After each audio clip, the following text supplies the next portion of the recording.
दोस्तों, ideal and clear understanding यानी कि आईसीयू में आपका स्वागत है। आज मैं आपके समक्ष संसार ही नहीं बल्कि समूचे ब्रह्मांड की उस अजर अमर एवं शाश्वत नाद यानी कि ध्वनि की अमर गाथा अथवा महिमा प्रस्तुत करूंगा, जिसमें सारा ब्रह्मांड समाया हुआ है। जी हाँ, आपने सही समझा। ओम ही ऐसा ध्वनि है जो निरंतर हमारे भीतर, बाहर एवं चहुं ओर व्याप्त है। ओम एक विशेष ध्वनि का शब्द है। तपस्वी और ध्यानियों ने जब ध्यान की गहरी अवस्था में सुना कि कोई एक ऐसी ध्वनि है जो लगातार सुनाई देती रहती है, शरीर के भीतर भी और बाहर भी, हर कहीं वही ध्वनि निरंतर जारी रहती है और उसे सुनते रहने से मन और आत्मा शांति महसूस करती है, तो उन्होंने उस ध्वनि का नाम दिया ओम। इस ध्वनि को अनाहत कहते हैं। अनाहत अर्थात जो किसी आहत या टकराहट से पैदा नहीं होती बल्कि स्वयंभू है। इसे ही नाद कहा गया है। ओम की ध्वनि एक शाश्वत ध्वनि है जिससे ब्रह्मांड का जन्म हुआ है। ओम एक ध्वनि है जो किसी ने बनाई नहीं है। यह वह ध्वनि है जो पूरे अंतरिक्ष के कण कण में हो रही है और मनुष्य के भीतर भी यह ध्वनि जारी है। सूर्य सहित ब्रह्मांड के प्रत्येक पिंड से यह ध्वनि बाहर निकल रही है। शिव पुराण के अनुसार नाद और बिंदु के मिलन से ब्रह्मांड की उत्पत्ति हुई है। नाद अर्थात ध्वनि यानी कि साउंड और बिंदु अर्थात शुद्ध प्रकाश, प्योर लाइट। यह ध्वनि आज भी सतत जारी है। ब्रह्म प्रकाश यानी कि परमेश्वर का प्रकाश ही शुद्ध प्रकाश है। संपूर्ण ब्रह्मांड और कुछ नहीं, सिर्फ कंपन, ध्वनि और प्रकाश की उपस्थिति ही है। इस ब्रह्मांड में ये तारे, ग्रह, नक्षत्र तभी तक हैं जब तक उनमें ऊर्जा का संचार हो रहा है।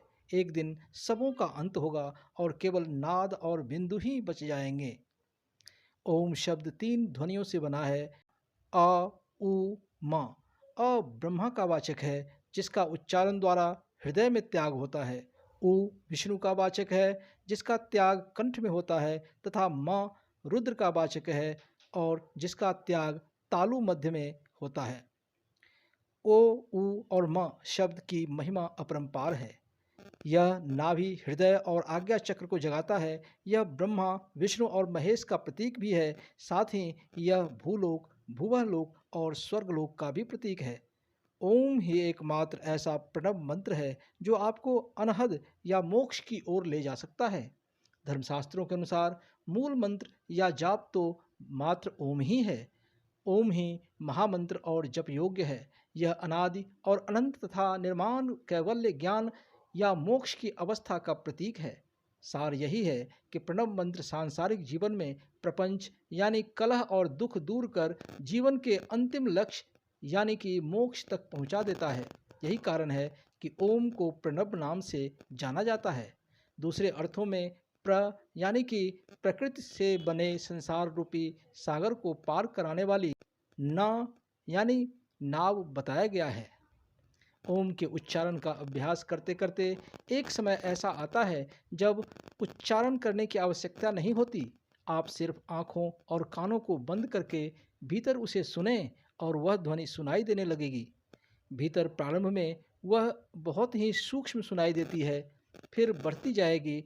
प्रारंभ में झिंगुर की आवाज़ जैसी, फिर धीरे धीरे जैसे बीन बज रही हो, फिर धीरे धीरे ढोल जैसी थाप सुनाई देने लगेगी, फिर वह ध्वनि शंख जैसी हो जाएगी और अंत में शुद्ध ब्रह्मांडीय ध्वनि हो जाएगी। कौशिकी ऋषि निसंतान थे। संतान प्राप्ति के लिए उन्होंने सूर्य का ध्यान कर ओम का जाप किया तो उन्हें पुत्र प्राप्ति हो गई। गोपत ब्राह्मण ग्रंथ में उल्लेख है कि जो कुश के आसन पर पूर्व की ओर मुख कर 1000 बार ओम मंत्र का जाप करता है, उसके सब कार्य सिद्ध हो जाते हैं। ओम का उच्चारण प्रातः व सायंकाल सीधी पलथी पर बैठकर रीढ़ की हड्डी सीधा करके 5, 7, 10 या 21 बार अपने समयानुसार कर सकते हैं। ओम अर्थ, धर्म, काम और मोक्ष का सृजन मंत्र है। इसके नियमित अभ्यास से असाध्य रोग भी ठीक हो जाता है। ओम के उच्चारण से मस्तिष्क में विशेष प्रकार का कंपन होता है और ऑक्सीजन का प्रवाह पर्याप्त होने से तनाव, उदासी, निराशा, विषाद, अनिद्रा आदि की परेशानियां दूर हो जाती है। कंठ में विशेष कंपन से गले के रोग जैसे थायराइड, गले की सूजन और स्वर दोष दूर होते हैं। पेट में विशेष कंपन और दबाव से पाचन तंत्र, लीवर, उदर रोग आदि ठीक होते हैं। आंतों को शक्ति मिलती है, फेफड़े मजबूत होते हैं, श्वसन तंत्र की शक्ति बढ़ती है।